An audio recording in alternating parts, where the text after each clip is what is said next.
This story starts back in September of 2019. We randomly had a Ouija board downstairs in our basement. The Ouija board had been down there in the basement for years. Someone had left it behind. One day I got the urge to play around with it and see what would happen if I tried it, but nothing happened. Then on another occasion, after playing around with it some more, I think I may have gotten some movement, but nothing that was really responsive. I don't remember if I requested any presents from anyone. I think I just wanted to see if the scope would even move. The third time, I was a little bit more prepared. So I had thought. I bought some Palo Santos with me. I didn't have sage at the time. A few candles. And I set an intention that only beings with good intentions were allowed to contact me, and nothing else was allowed. I wanted to speak to my ancestors, but I was open to anyone speaking to me. This time, I actually got an answer. At first, it kept spelling out a bunch of random letters for like 30 minutes. He managed to tell me that he was my 4th generation grandfather, or something along those lines. A family member who I wasn't familiar with, but kept talking gibberish. At one point, I had enough and said, "I'm sorry, I can't understand you." That then ended the session. I tried to start a new session. I should have just ended it there, but I was curious as to why he still wanted to talk to me. After some moments of silence, the spirit started talking like normal. The spirit said that it was all a prank and that he was a family member I knew. He said he was my first grandfather, and I believe that to be true, because for the stories I've been told, he was a bit of a prankster. On a side note, I have never met any of these family members before they died, but I have heard countless stories. I have also always wanted to talk to them. Even though I've never met them, I have felt connections in some sort of way. Unfortunately, this is what made it so easy for the spirit to trick me. Even though I know about them through stories, I don't know them as actual people, so I just have a general idea of what they would be like. The spirits could easily manipulate me and try to be like them as much as possible, and also try to fill in gaps of what parts of their personality I didn't know exactly about. Once I found out who I was talking to, we chit-chatted for a few hours, and I asked a bunch of random questions. Long story short, not only did the spirit make me believe that I was talking to a dead family member of mine, throughout our conversation, he tricked me into thinking I had a dead sister that I had no idea about, and fed me a bunch of other random lies. After a while, it was getting late, and I was tired, so I went back upstairs to sleep, planning to talk to this dead sister the next day. I woke up the next day, after I got home from running errands. I immediately went back downstairs to the Ouija board. Me and this sister would talk about anything for hours on end for at least 2 weeks. I had my suspicions, and sometimes I felt really weird after using the Ouija board, but I didn't think too much of it. Then one day, me and the sister were talking, and she said that I had a family member who was still alive, and whom I didn't know about yet. They were also supposedly from another country. Apparently, she had the phone number for this family member and gave it to me. Through an international calling app, I tried to contact the person, but it didn't go through. Afterwards, I began to suspect that I was not talking to my family member and that it was something else. I told the sister that I was suspicious. I asked if I was really talking to them. Finally, the spirit had confessed to lying to me this whole entire time. I asked the spirit who he was, and he lied to me again and said that he was the ghost of a person who once lived at my apartment before me. This place is not very old. Apparently his name was James, and he was mad at us for not taking care of the apartment like he wanted, and that's why he pranked me.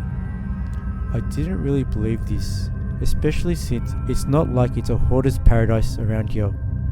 I confronted him about it and told him that if it was all true, it was wrong to go that far, and he should have came forth and told me who he was. Though I was angry, I tried really hard to stay cool, because I heard that sometimes getting mad at a spirit only makes things worse. He apologized, and I tried to send him on his way to a better place. After that, I felt horrible over the next few days. I couldn't stop thinking about what happened. I was really confused. Then I came across a video talking about automatic spirit writing. I decided to try it out to see if it would work, and I thought it might be a safer way to get answers. In the video, it said it might take a while to get the hang of automatic writing, but to my surprise, it came naturally to me. I tried contacting someone who was a guide of mine to get some answers, but I ended up getting tricked again. Shortly after, I started talking to who I thought was my relative again. For some reason, I talked to more of them, and I got what I thought was a better, clearer answer at first. I was still skeptical though, because I had been through so much with James already. I wanted to see if this was all real. Eventually, after a few weeks of writing, I was able to start hearing them. I could hear what they were going to say, even before it was written. I could start to hear full sentences, voice tones, pitches, and even multiple people at once. I could even speak to them through my mind. Sometimes, if I couldn't hear them, I asked a question in my mind, and they would write down the answer. I didn't mind it too much at first, but then it started to become a lot to handle. I could hear them 24/7, and it became a huge part of my life. I think it was cool to hear them, but it was overwhelming to hear them so often. I thought it was a psychic power I had that was overactive, which made it so I heard them all the time. This went on for a few months. As it continued, I got more and more suspicious, but they kept reassuring me that one day they'll be able to prove it to me that it was them.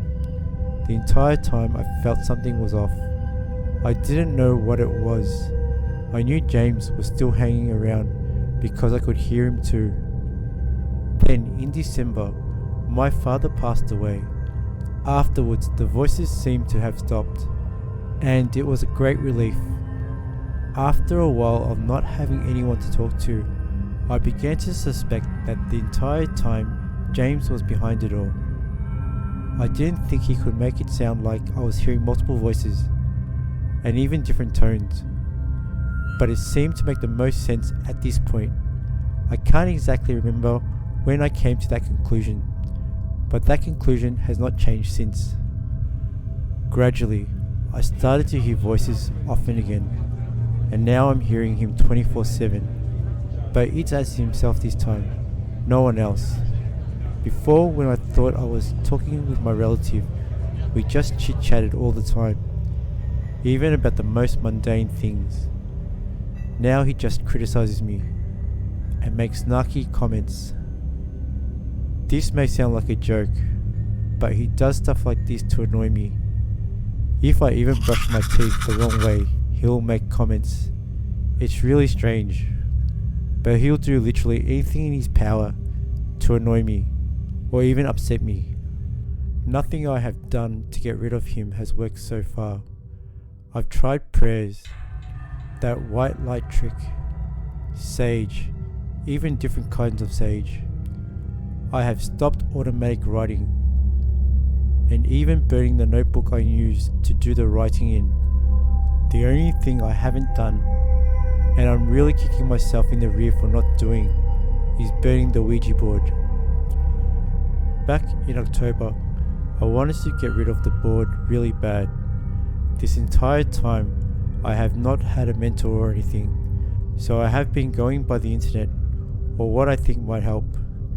Since I have no prior experience with the spiritual world, I thought about burning the board, but I heard somewhere that it could actually make the situation worse. So I just gave it up to a place that sells board games. They said they didn't accept Ouija boards because they already had enough of them.